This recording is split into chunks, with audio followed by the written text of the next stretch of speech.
Here in the Northern Rockies, dark winter months are outlasted in basements, dens, and nooks where kindred souls gather together to share intel, swap fly patterns, and relive the memories from seasons past. This gathering spot, known locally as the February Room, is the inspiration for this podcast. No matter the season, the door is always open to those with a fly fishing story to tell. Brought to you by CD Fishing USA, the North American distributor for composite development fly rods and accessories. 40 years of Kiwi ingenuity and graphite technology, now available at cd-fishing.us or your local CD USA dealer. Follow us on Instagram, YouTube, and Facebook. And remember to go fishing. Here's your host, the Carnops, and this is the February Room. As anyone who has lived here can attest, springtime is largely a farce along the Rocky Mountain front. And if you want some real warmth, you need to head south, as many anglers and guides well know.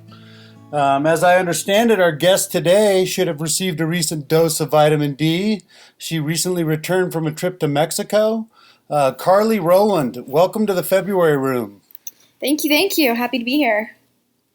Yeah, I really appreciate you taking the time to join us. As I mentioned, you just got back from somewhere in Mexico, and I think I saw a picture of a pretty awesome looking permit. Congratulations. Thank you. Yeah, so we were at Playa Blanca Lodge, where our owners of TroutHunter, Rich and John, they've been hosting trips there for a while. So I was lucky enough to go down there for a week with them on one of their hosted trips and bring a couple of my clients, and it was an insane week of permit fishing. I mean, it was crazy. I was spoiled. It was my first permit. Was that your first time permit fishing? No, well, I went to Cuba 2 years ago, and I permit fished pretty much the entire week, and I probably had 3 shots, and I wouldn't even say a single followed.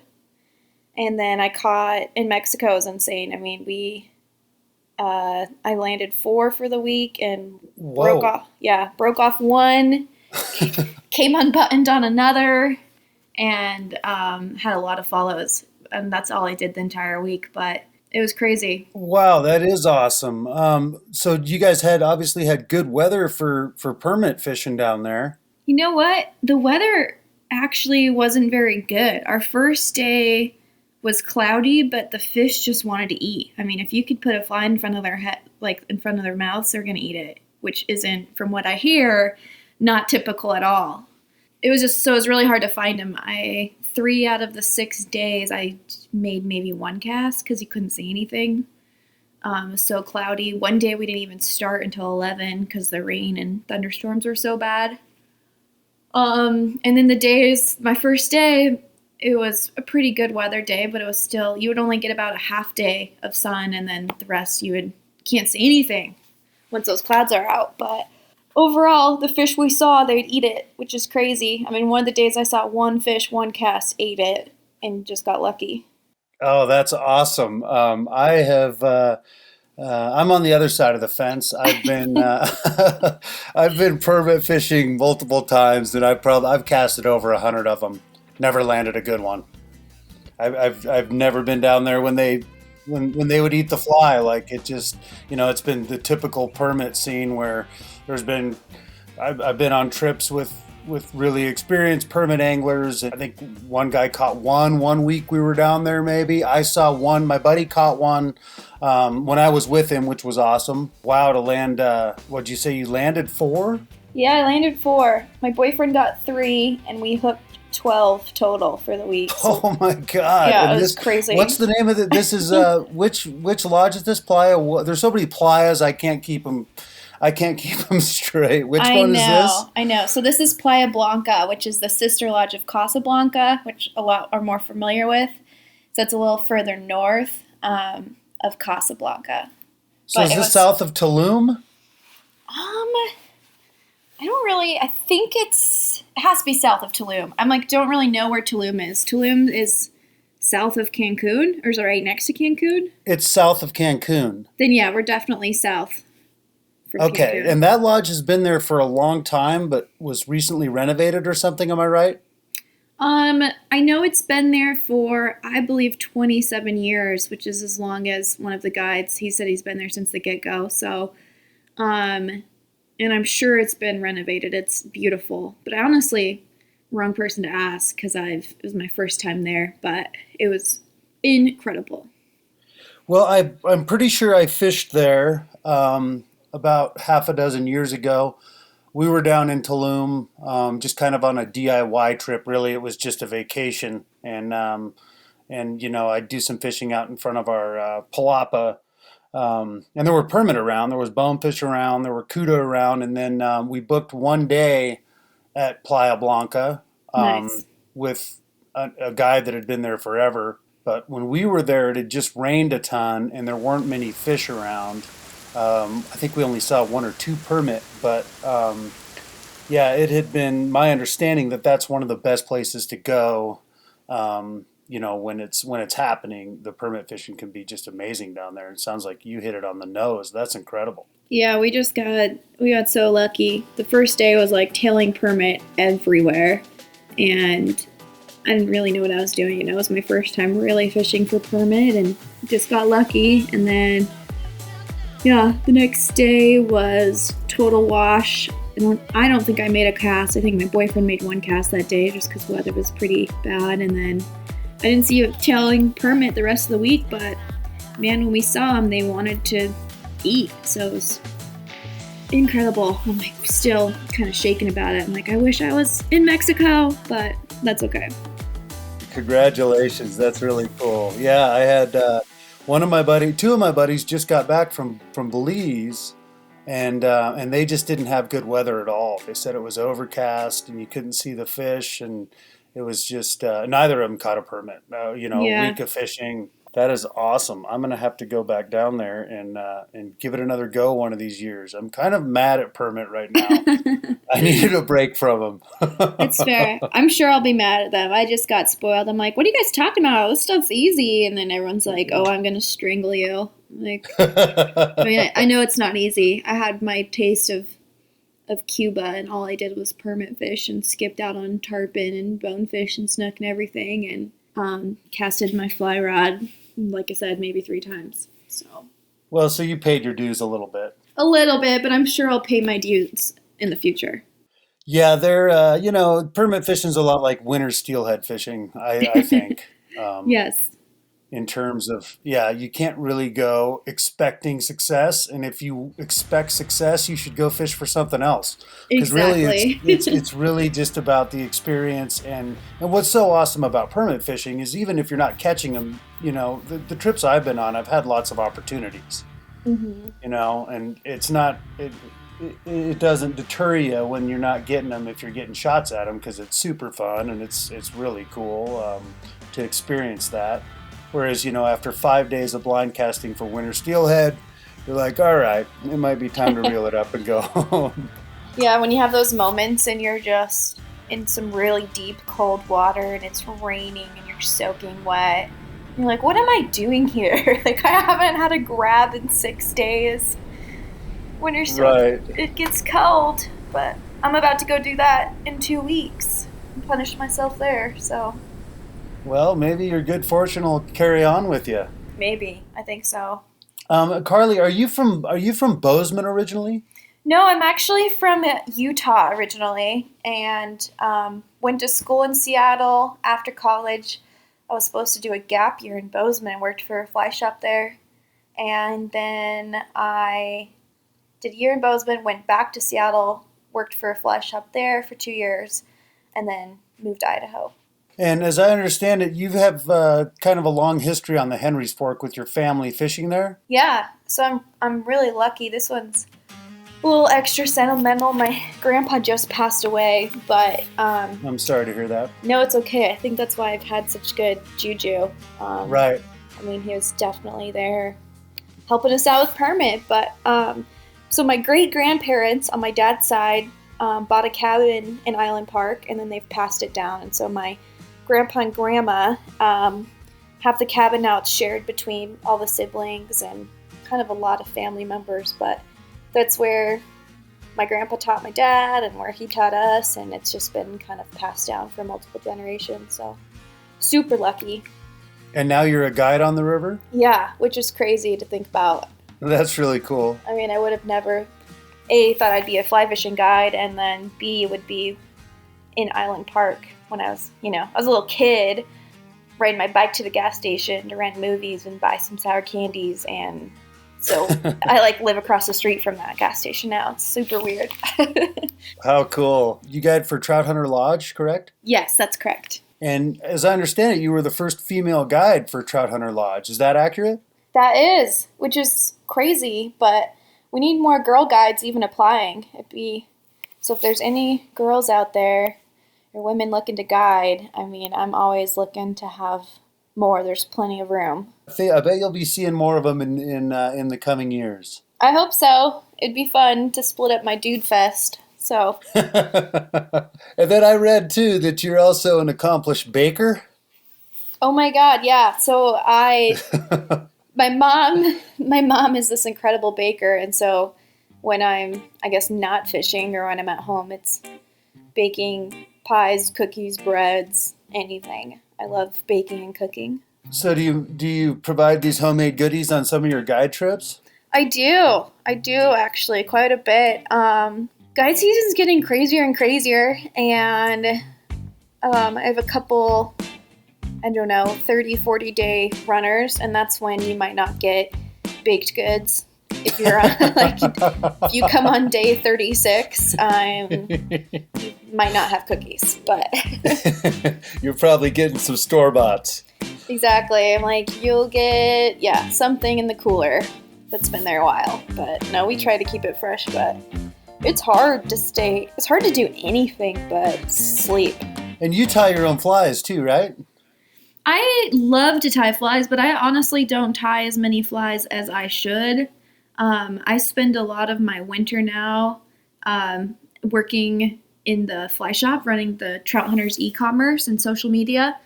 And then I travel a lot in the winter. I do hosted trips, saltwater, and I honestly don't tie as much as I used to, but I like to tie flies.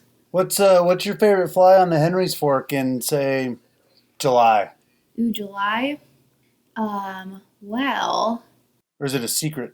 No. I'm just trying to think. I was like, man, there's so many flies I could pick. And I was thinking back to my last July. I had a weird year where I had golden stones super late into the season. So I was throwing golden stones way longer than what's normal.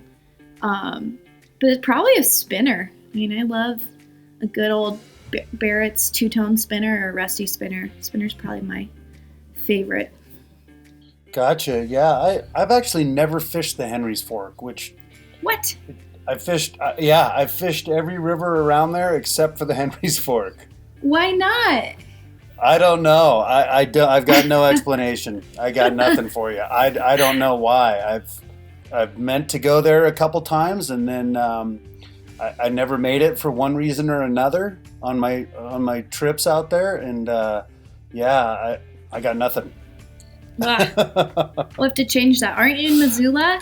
I am, yeah. Yeah. Yeah, and I've fished, all over in Idaho, around there, and Wyoming and everything. I've circled the Henry's Fork many times and never actually stepped foot in it.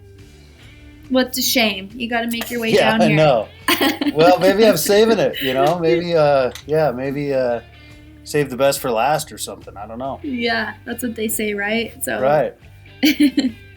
No, it's an incredible fishery. I feel every day just lucky I get to be on it. I've learned a lot, and I hope I continue to. So it's been super fun. Yeah, my understanding is there's big fish in there. There's, the mean average of fish is really, really good quality. It's technical fishing. It's kind of got everything that you're looking for in a trout stream.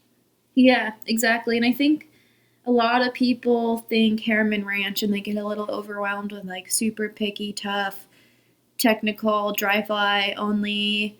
And then what I always like to tell people is, yes, that's what we all come here for. But I mean, you could go in the Box Canyon and nymph up 20, 30 fish pretty easily and even have some opportunities to throw dries. what's the skiing terminology? You got your black diamonds and is it a blue square? I like don't even remember. The blue runs. Yeah, I think it's blue. Am I right? Okay. You got it. Yeah. It's like I haven't skied in a while, but well, that's what makes an interesting trout fishery too, is when it's multifaceted and multi-layered like that. Yeah, it's cool. I feel like I'm on a different river every day when it's just a different section. So the guiding never gets really routine.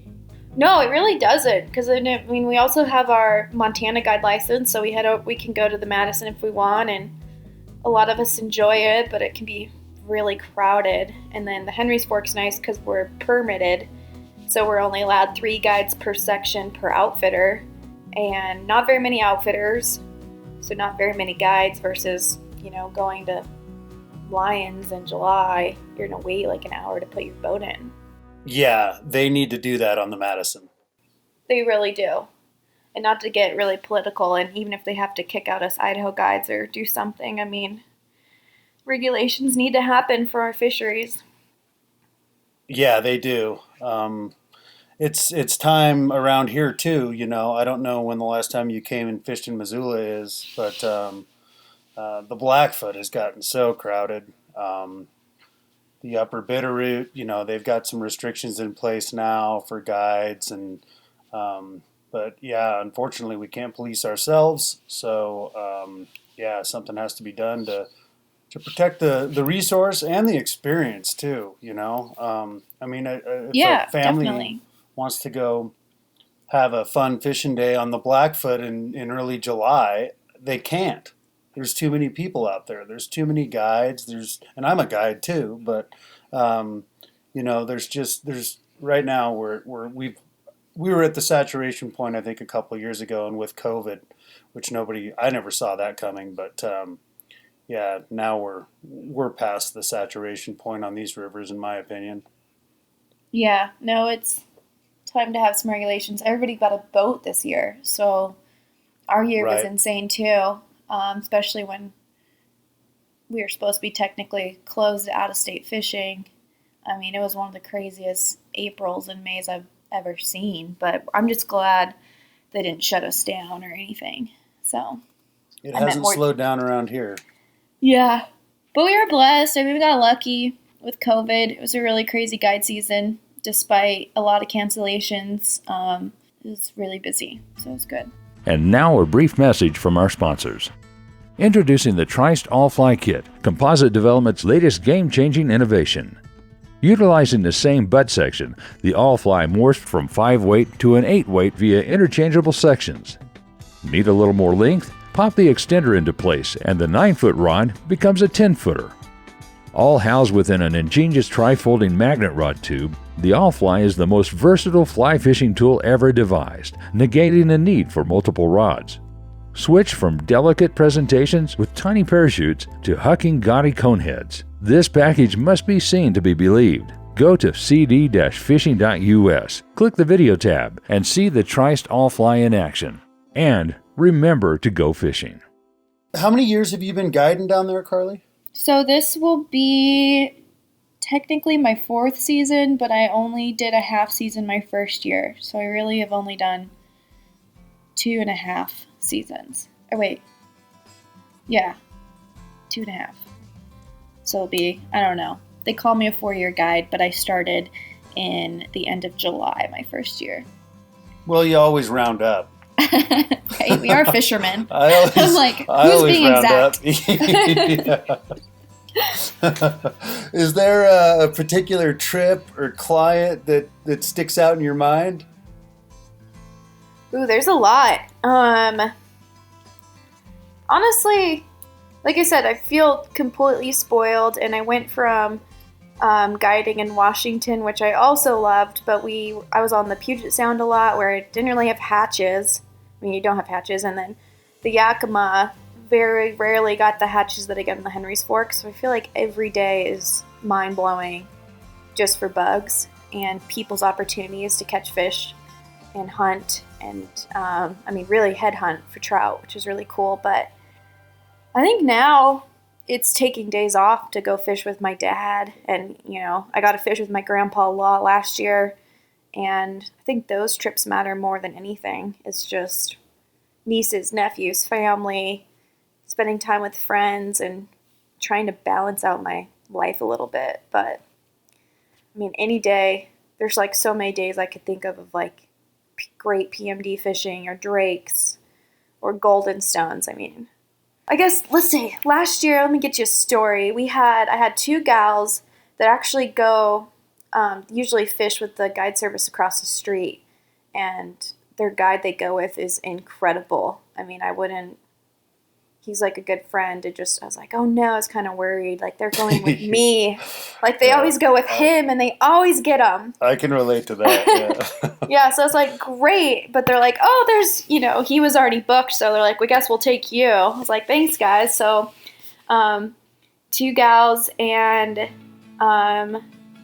they killed it. I mean, I'd say one was in their, like, late 50s and maybe early 60s.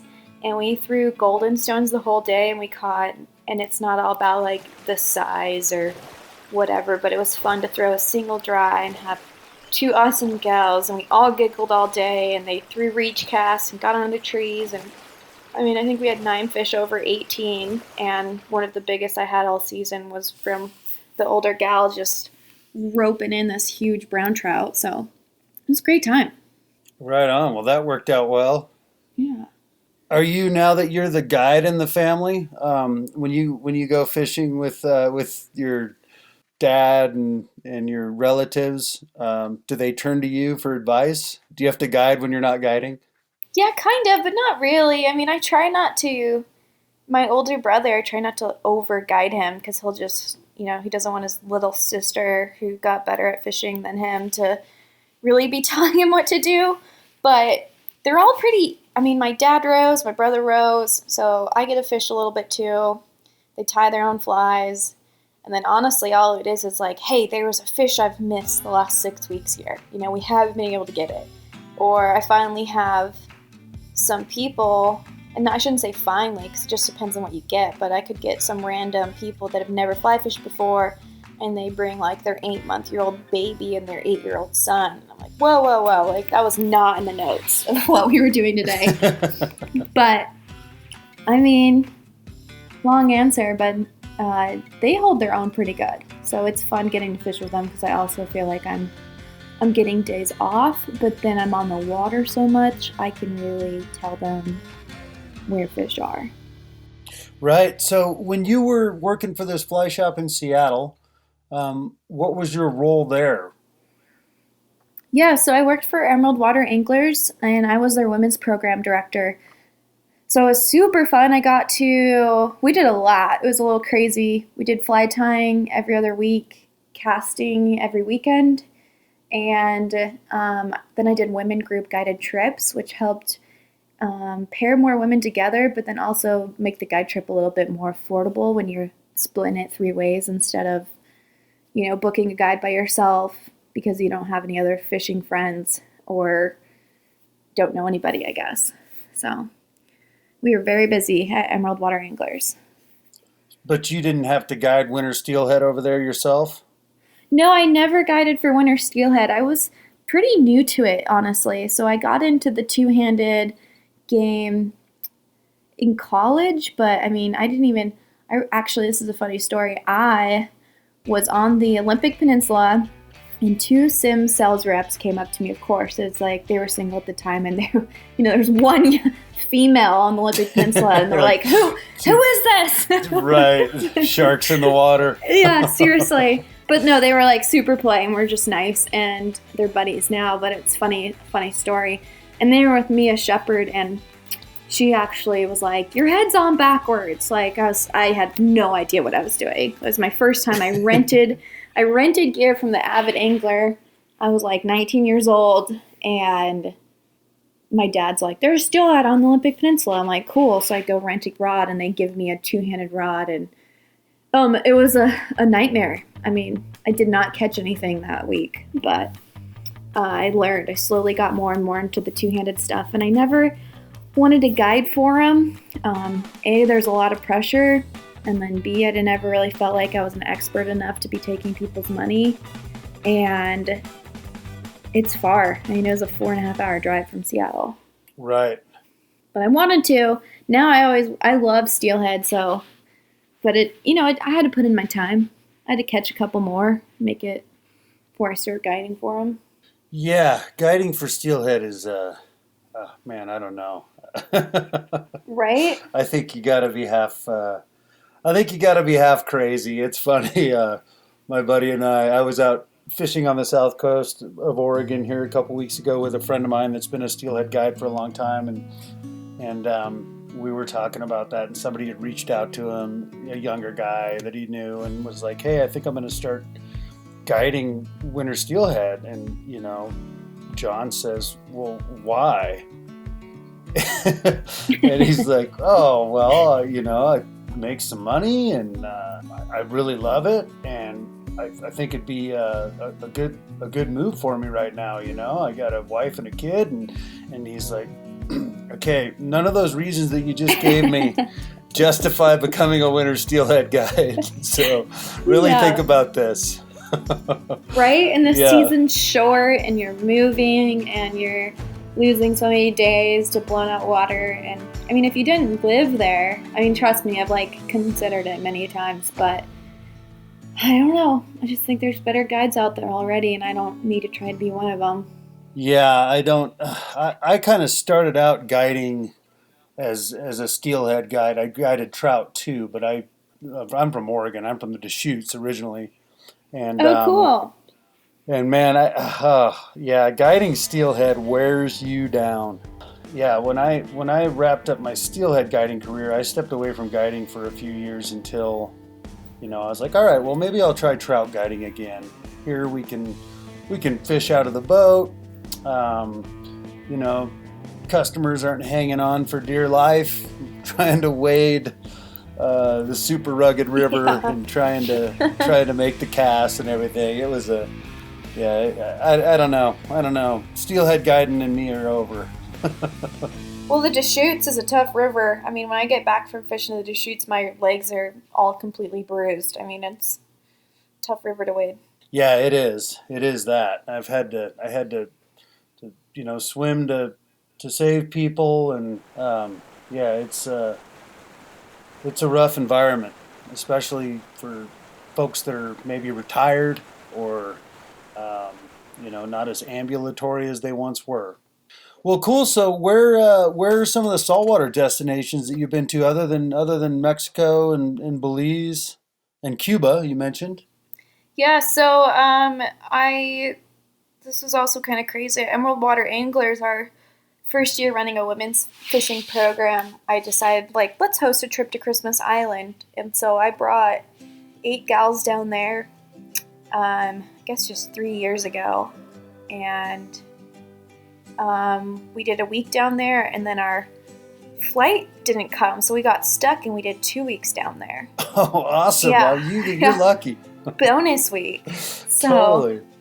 But that was a crazy trip, and then we went back the next year. And I've done a little saltwater fishing in Florida, and then I've also fished Louisiana redfish. So on the Christmas Island trip, did you get to experience the big GT thing? I did, yeah. So I got a GT, which was cool, on the flats, and it took me, I think, 8 or 9 days. I didn't get it quite on my first week, so it was perfect that I got stuck an extra week. But I had some crazy GT fishing with one of my best girlfriends. We had GTs all around us, and we are in belly button deep water. Tide was coming in. I think one of our radios broke, and they didn't pick us up for a while, and then all of a sudden it looked like somebody jumped on top of the water like a trampoline, and everything went flying out of it. I mean, there was just wow. bait fish and little things flying all around us, and then just darts going through the water, and there was probably 5 or 6 around us. And in that moment, I mean, we were just a total mess, casting each way, and I hooked one in that one, and then it came unbuttoned after fighting it for a while. But I had some fun GT fishing, fun bonefish, triggers, I mean, everything. But really, it was connecting with a bunch of awesome girls down there, and bonding, getting stranded on an island together was definitely a big moment for all of us. So it's a good time. Yeah, what a cool experience. That's great that you got stuck down there. I've always heard those stories, that some folks get lucky and the flight to Fiji gets canceled, so they end up getting a bonus week. Yeah, it was so crazy. They're like, well, I think we actually stayed up that entire night, which was also a bad move. And so everybody had a lot of Budweiser in their bellies, and your flight, I think we had to go to the airport like 4 a.m, and then they're like, oh, the plane may or may not come. We're like, what? They're like, yeah, it might not come. We're like, okay, like maybe tomorrow, and then we're like, it's not coming. Like, we have a week here. But they took us fishing every single day, and we had a great time. So all in all, we made it. It's an amazing place. And that Louisiana redfish thing you mentioned, that's another thing that I have not done yet. We had a trip kind of tentatively penciled in for this last December that we subsequently canceled, of course, due to COVID stuff. But yeah, that's high on my list. How was that experience for you? Yeah, it's super fun. It's nice just because it's a cheap flight and it's not very far. It's not a different country. It's affordable. New Orleans has great food. The guides are great. It's an easier way to thaw out in November instead of, an island park. It's pretty chilly. So, I love it. We're going back again next year, and it's a super fun trip, especially for a lot of folks that are just starting to get into the saltwater game or getting used to standing on top of a flats boat and trying to sight cast. So super fun. Awesome. Well, Karlie, thank you so much for taking the time to chat with us today. Good luck with everything you got going and your upcoming guide season. What's the best way for folks to reach you? Yeah, it's probably by email, so just karlie.roland@gmail.com, or reaching out through TroutHunter, which is trouthunt.com. That's probably best. Cool. And then you have an Instagram too, right? Is that just at Karlie Roland? Yeah, exactly. Karlie. Yeah, I was like, is there a period in there? I think it's karlie.roland. Go to thefebruaryroom.com, where you can access a complete library of our podcast and read more about our guests, their fishing stories, and favorite fly patterns. We're always looking for exceptional fly fishing yarns, and if you have one to spin, shoot us an email at info@thefebruaryroom.com. The February Room is always free, but if you feel like throwing a nickel in the pond, we appreciate any additional listener support. For companies and individuals interested in sponsorship opportunities, please contact us for our media kit. Thanks for stopping by the February Room, and we'll see you down here next week.